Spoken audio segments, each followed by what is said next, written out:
বলতেছি আমাদের 35-এর যে দাবি সেটা বাস্তবায়ন হচ্ছে না। এই বাস্তবায়ন না হওয়ার পিছনে যারা প্রধান দায়ী এবং যারা পিছন থেকে এসে তাদের চাপিয়ে দেওয়া সিদ্ধান্ত বাস্তবায়ন করতে চাচ্ছে তারা আর কেউ না, আপনারা জানেন তারা কিছু সংখ্যক সমন্বয়।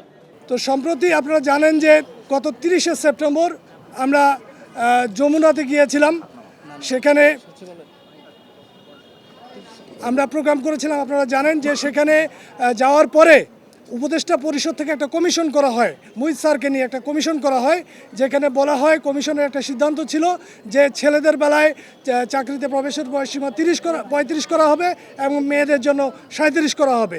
তো আমরা কিন্তু সেই কথা শুনে একটা আশার আলো দেখতে পাচ্ছিলাম। তারপরে আপনারা জানেন লাস্ট এই 30শে অক্টোবরে আমরা একটা প্রোগ্রাম করছি শাহবাগ থেকে সচিবালয়ে গিয়ে।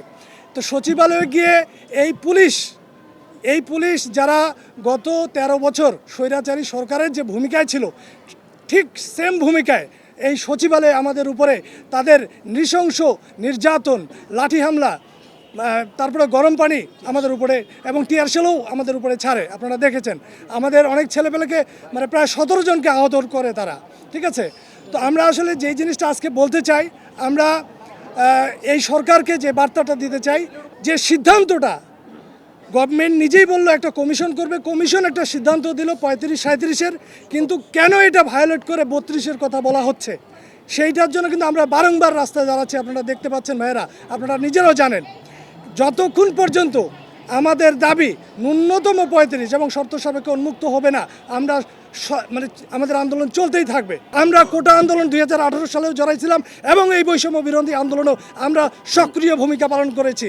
আমি ব্যক্তিগতভাবে গুলিবিদ্ধ ছিলাম, আমি জিগাতলায় আমি 4 আগস্টে নিজে গুলি খেয়েছি, আপনারা খুব ভালো করে জানেন। তো আমরা এই সরকারকে বলতে চাই, এই সরকার আমাদের সরকার, এই সরকার যদি আমাদের কথা না শুনে আমরা তাহলে বলতে পারি কি তারা কি তাহলে সেই ভূমিকায় চলে যাচ্ছে নাকি? তারা কি এই তরুণ যুবককে উপেক্ষা করে তারা তাদের ওই স্বৈরাচারী ভূমিকায় কি চলে যেতে চাচ্ছে নাকি?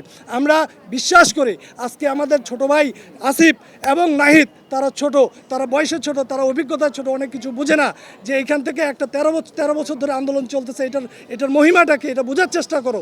খালি নিজে বসে এই টিএসসি থেকে একটা সংসদ বানায় নিজেদের মতো করে কথা বললে তো হবে না ভাই, ঠিক আছে।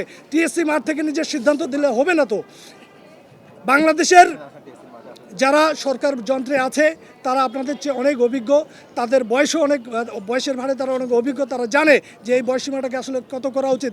তারা কিন্তু বিভিন্ন দেশের প্রেক্ষাপট বিশ্লেষণ করে গবেষণা করে দেখতেছে যে উন্নত বিশ্বে 162 দেশে চাকরিতে প্রবেশের বয়সীমা 35 থেকে প্রায় 59 পর্যন্ত আছে, সেগুলো আপনারা খুব ভালো করেই জানেন। তো সেই দৃষ্টিকোণ থেকে কিন্তু কমিশন সিদ্ধান্ত দিয়েছে যে বাংলাদেশের প্রেক্ষাপটে 35 ছেলেদের জন্য এবং 37 মেয়েদের জন্য হলেই ভালো হবে। তো আমরা চাই এই সরকারকে বার্তা দিতে চাই যে এই 35-37 যেই সিদ্ধান্ত আপনারা নিজেরাই নিয়েছেন, যতক্ষণ পর্যন্ত প্রজ্ঞাপন হবে না এবং এই যে 47তম বিসিএস সার্কুলার আসতেছে এই 30শে নভেম্বরের মধ্যে, আমরা চাচ্ছি এই 30শে নভেম্বরের যে সার্কুলার 47তম বিসিএস সার্কুলার, এই সার্কুলারের মধ্যেই এই 35 এবং 37 বাস্তবায়ন হতে হবে। অ্যান্টিব্যাকটেরিয়াল অ্যাডিটিভ যুক্ত সেরা ওয়াটার ট্যাঙ্ক বিশুদ্ধ পানিতে ব্যাকটেরিয়া জন্মাতে দেয় না। আরেকটা জিনিস বলে দেই, আমরা সামনে 24শে নভেম্বর সামগ্রিকভাবে গোটা বাংলাদেশে আমাদের যত 64টা ডিস্ট্রিক্টের কমিটি আছে, বিভাগীয় কমিটি আছে, সবার সঙ্গে আলোচনা করে আমরা সিদ্ধান্ত নিয়েছি 24 তারিখে বেলা 11টার সময় শাহবাগে আমরা এই চাকরিতে প্রবেশের বয়সীমা ন্যূনতম 35 এবং শর্ত সাপেক্ষে উন্মুক্ত করার জন্য প্রোগ্রাম করব। সেই প্রোগ্রামে আপনাদেরকে সবাইকে বিনীত অনুরোধ করব, সেই প্রোগ্রামটা সর্বোচ্চ হাইলাইটস করে এই সরকারকে কিভাবে জানানো যায়, আমরা এতবার তাদেরকে জানাচ্ছি তারপরেও তারা বুঝে উঠতে পারতেছে না। আমরা একটা সময় এই শহীদ মিনারে 37 দিন অনশনে ছিলাম, আমি নিজেই 37টা রাত কাটাইছিলাম। জি, গত সরকারের একজন মন্ত্রী আমাদের এই অনশন ভাঙতে এসে বলেছিল যে সরকার নাকি কানে শুনে না, বোবা, তারা শুনে না, তারা কানে শুনে না, চোখেও দেখে না। তো আমরা কি সেই ভূমিকায় যাব? আমরা কানে শোনানোর ব্যবস্থা করে দিব। আপনারা যদি আমাদের কথা ভালোই না বুঝেন, আমরা এতদিন ধরে অহিংসভাবে এই আন্দোলন করে আসছি। আপনারা যদি চান যে আমরা সহিংসতা যাই, সেই দায়ভার আপনাদের নিতে হবে সরকারকে, আমরা সেই কথা বলতে চাই। সো 24 তারিখে আমাদের প্রোগ্রাম হবে। গোটা বাংলাদেশে যত 64টা ডিস্ট্রিক্টে আমাদের যে উপজেলা পর্যন্ত কমিটি আছে, সবাইকে বলা হয়েছে এখানে মিনিমাম 5000 ছেলে পেলে আমরা সেদিন সমবেত হব, এবং আমাদের দাবি যতক্ষণ পর্যন্ত আদায় না হবে আমরা অহিংস পদ্ধতিতে শান্তিপূর্ণভাবে আমাদের আন্দোলন করে যাব। এ পর্যায়ে আপনাদের সামনে আমাদের এই আমরা বলতেছি আমাদের 35-এর যে দাবি সেটা বাস্তবায়ন হচ্ছে না। এই বাস্তবায়ন না হওয়ার পিছনে যারা প্রধান দায়ী এবং যারা পিছন থেকে এসে তাদের চাপিয়ে দেওয়া সিদ্ধান্ত বাস্তবায়ন করতে চাচ্ছে, তারা আর কেউ না, আপনারা জানেন, তারা কিছু সংখ্যক সমন্বয়ক। তারা এই সকল সমন্বয়ক তারা এসে টিএসসিতে বসে ফার্স্ট ইয়ার সেকেন্ড ইয়ারের সঙ্গে বসে ডিসকাস করতেছে চাকরিতে প্রবেশ কত হবে। আমরা বিশ্ববিদ্যালয়ে আসার আগে জানতাম না যে আমার ডিপার্টমেন্টের সমস্যা কি। যখন বিশ্ববিদ্যালয়ে ভর্তি হয়েছি তখন জানছি আমার ডিপার্টমেন্টের সমস্যাটা কি।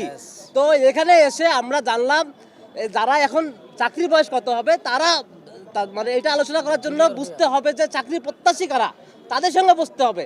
ফার্স্ট ইয়ার সেকেন্ড ইয়ার তারা কি বুঝে। সো আমাদের এখানে দাবি 35 মানে 35। সৈয়দ রেজাওয়ান হাসান চৌধুরী, আপনাকে আমরা শ্রদ্ধার সঙ্গে বলতে দিতে চাই, চাকরিতে প্রবেশের ন্যূনতম দাবি 35 মানে 35, এবং শর্ত সাপেক্ষে উন্মুক্ত করতে হবে। যদি এই ছাত্র সমাজের সাথে আপনারা যদি আবার আমাদের সাথে তামাশা করেন, প্রতারণা করেন, এবং আমরা তান্ত্রিক জটিলতার যে একটা লাল ফিতা দৌরাত্মের মধ্যে ফেলে দেন, আমরা এই দাবি মানব না। আমাদের যে দাবি 35 সেটা অতি দ্রুত বাস্তবায়ন করতে হবে। বিসিএস যে সার্কুলার আসতেছে, এই সার্কুলারের আগেই আমাদের দাবিটা বাস্তবায়ন করতে হবে। অন্যথায় বৈষম্যবিরোধী ছাত্র আন্দোলনে শুধু সমন্বয়করা যদি মনে করে এই আন্দোলনে তারা এগিয়ে এসেছে, তাদের কথাই শুধু এই যে আমাদের ফ্যাসিস্ট সরকারকে আমরা হটিয়েছি তা না। এখানে সকল রাজনৈতিক দল, বিএনপি, জামাত, সুশীল, সাংবাদিক সকলের সুস্পষ্ট সুপারিশ চাকরিতে প্রবেশের বয়স ন্যূনতম 35 এবং হচ্ছে যে আপনার সংস্কৃতির উন্মুক্ত। সেখানে যে এক্সপার্ট কমিটি আছে সেই কমিটি সেটা সুপারিশও করলো 35 এবং নারীদের ক্ষেত্রে 37। তাদেরকে ইগনোর করে আপনারা এটা চাপিয়ে দিচ্ছেন 32-এর ঘাড়ে। এটা খুবই হাস্যকর। জাতি আপনাদের প্রত্যাখ্যান করেছে, এবং সমন্বয়করা যদি, আমি বারবার বলতে চাই, আপনাদের নিয়ে সমন্বয়ক কিন্তু একটা গালি পরিণত হয়ে গেছে। তারা যদি এই বিষয়টা নিয়ে আর বেশি বাড়াবাড়ি করে, তাহলে আমরা যে 26,35,000 প্রত্যাশী আছি তারা হচ্ছে যে আপনাদের প্রতিরোধ করবে, এবং আপনারা যদি এখানে বেশি নাক গলান আপনাদের বিভিন্ন ক্যাম্পাস থেকে অবাঞ্ছিত ঘোষণা করা হবে। এটাই আমরা আপনারা আজকে হুমকি দিচ্ছি। সো আপনারা সাবধান হয়ে যান। আমরা এই বৈষম্যবিরোধী আন্দোলনে একটি ভূমিকা পালন করছি, কারণ আমরা জানি স্বৈরাচার পতন আন্দোলনে আমাদের যে আন্দোলন ছিল শেখ হাসিনা আমাদের তার একরকম মনোভাবের কারণে আমাদেরকে হচ্ছে বারবার তারা হচ্ছে যে আমাদের দাবিটা যৌক্তিক হওয়া সত্ত্বেও, সংসদে 87 বার উত্থাপিত হওয়া সত্ত্বেও তারা আমাদের দাবি বাস্তবায়ন করতেছিল না। সেক্ষেত্রে আমরা 35 প্রত্যাশী সকলেই রাস্তায় নেমে এসেছি এবং হচ্ছে যে স্বৈরাচার পতন আন্দোলনে অংশগ্রহণ করেছি।